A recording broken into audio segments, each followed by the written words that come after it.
An extraordinary courtroom verdict. Prince Harry has lost his £50 million case against the Daily Mail. A London court was told this week the publisher is seeking more than 60 million Australian dollars in compensation. Soon there could be a for sale sign sitting outside Prince Harry and Meghan Markle's Montecito mansion. Reports claim Harry is dealing with serious financial pressure that some estimates put as high as $60 million.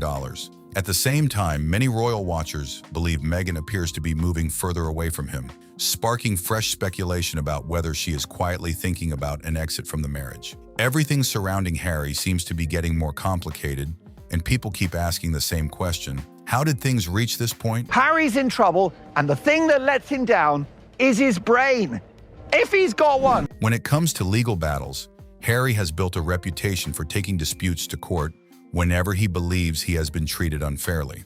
One of his biggest cases was against the publisher of the Daily Mail, where he argued that information about him had been gathered unlawfully. The case dragged on for years, and throughout the process, Harry reportedly stayed confident. Many believed he expected a victory that could bring in millions and help support the very expensive lifestyle he and Meghan have built in Montecito.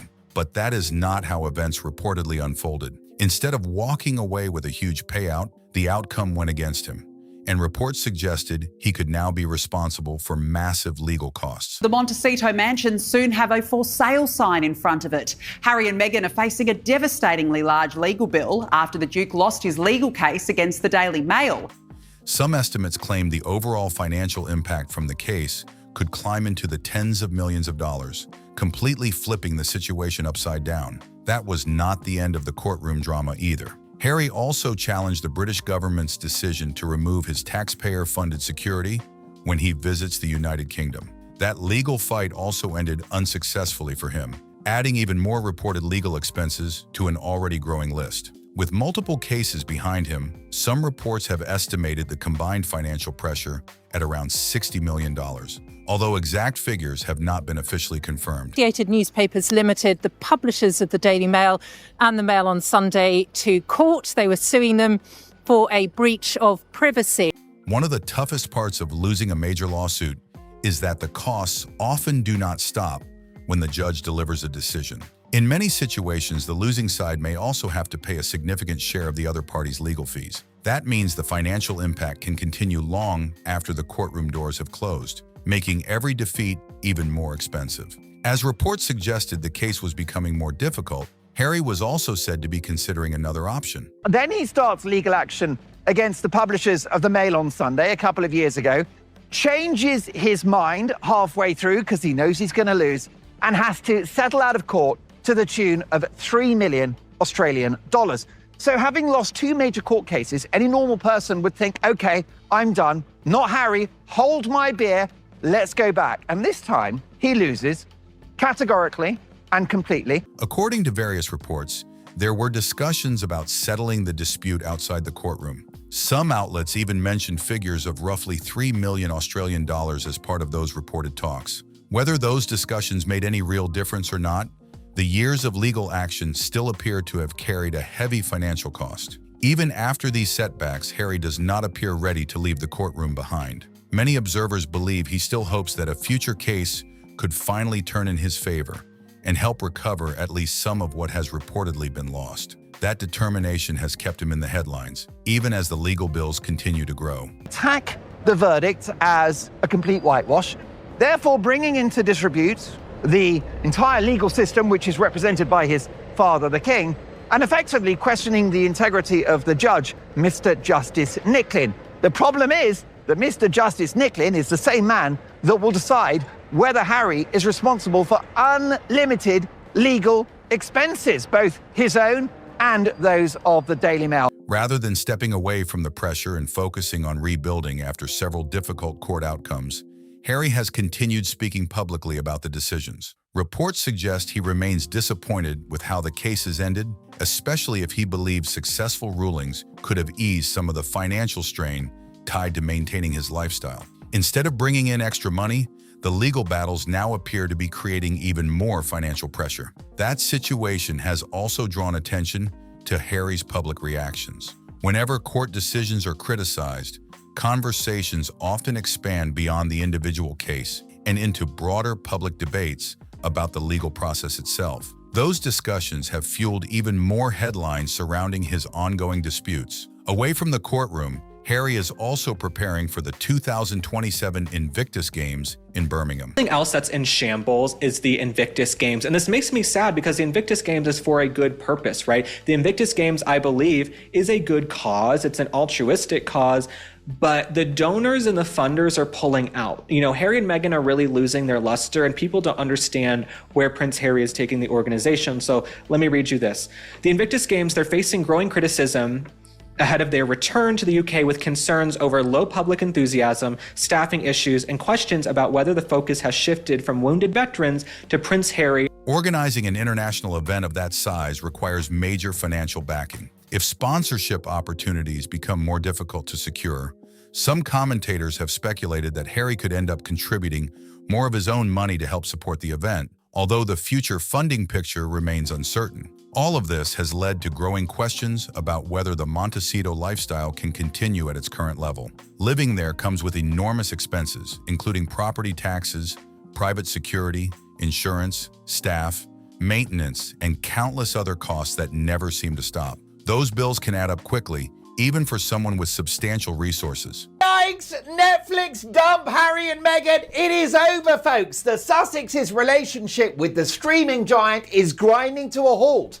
Now, it's the understanding of the Mark Dolan show that Netflix's renewed deal with the Sussexes, which was far smaller than the original agreement, is being wound down. Media insiders in the US have told this program that Netflix are, and I quote, completely done with the couple. If the reported financial pressure continues to build, one possibility that has been widely discussed is selling the Montecito mansion itself. At this stage, that remains speculation rather than a confirmed plan, but the idea keeps gaining attention as people wonder how long such an expensive estate can realistically be maintained if the financial challenges continue to grow.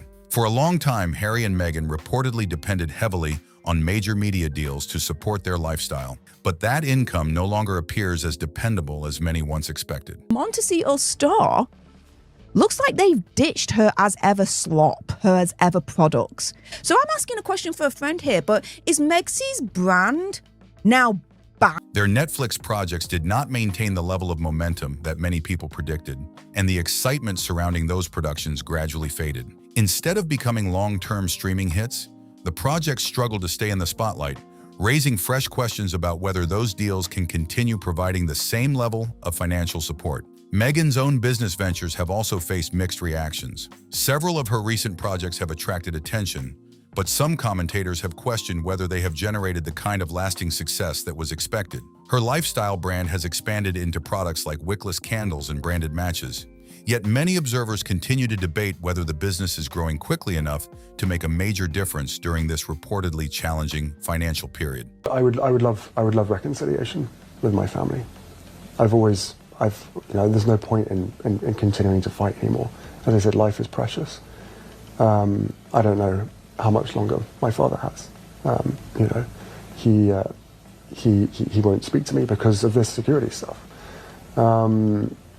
But it would be nice to reckon. Harry also appears to be facing another major disappointment. Reports continue to suggest there has been little progress toward repairing his relationship with the royal family. For Harry, reconnecting with his relatives could represent one path toward greater stability, but that possibility seems as distant as ever. His relationship with King Charles reportedly remains strained, while communication with Prince William is widely reported to be extremely limited. Whether that changes in the future remains to be seen. All of that has fueled growing speculation that Harry is becoming increasingly isolated. If true, that isolation could be adding even more emotional pressure during an already difficult chapter of his life. While no one knows exactly what happens behind closed doors, the public conversation around his future has only become louder. She's money obsessed and always has been. And that is why she married Prince Harry. A great surprise and disappointment was to discover that Prince Harry had very little money. She imagined he'd be worth hundreds of millions, if not billions.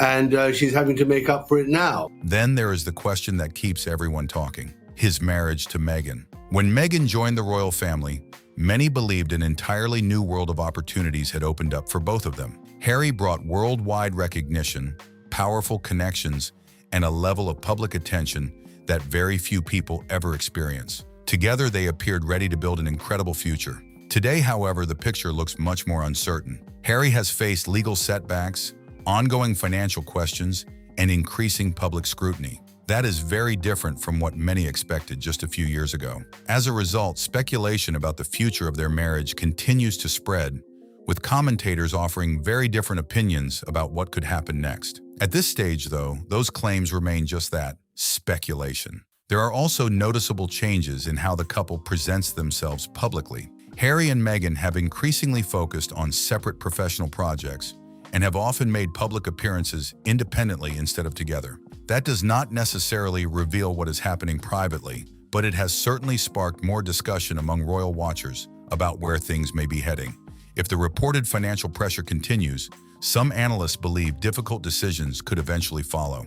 Cost-cutting measures, fewer staff, selling assets, or pursuing new business partnerships have all been suggested as possible options. Whether any of those steps actually happen remains uncertain, but many agree that maintaining such an expensive lifestyle requires significant and reliable income. So that brings us to the biggest question of all. Can Harry turn things around? Can he rebuild family relationships, focus on the causes that matter most to him, strengthen his financial position, and bring more stability back into his life? And perhaps the question that continues to dominate headlines, will his marriage overcome these challenges, or will the pressure prove too much? Only time will reveal what really happens next. What do you think? Is Harry going through a temporary setback, or are these challenges bigger than they appear? Drop your thoughts and opinions in the comments below. We'd love to hear what you think. If you enjoyed this video, don't forget to like, subscribe, and share it with your friends. Thanks for watching, and we'll see you in the next one.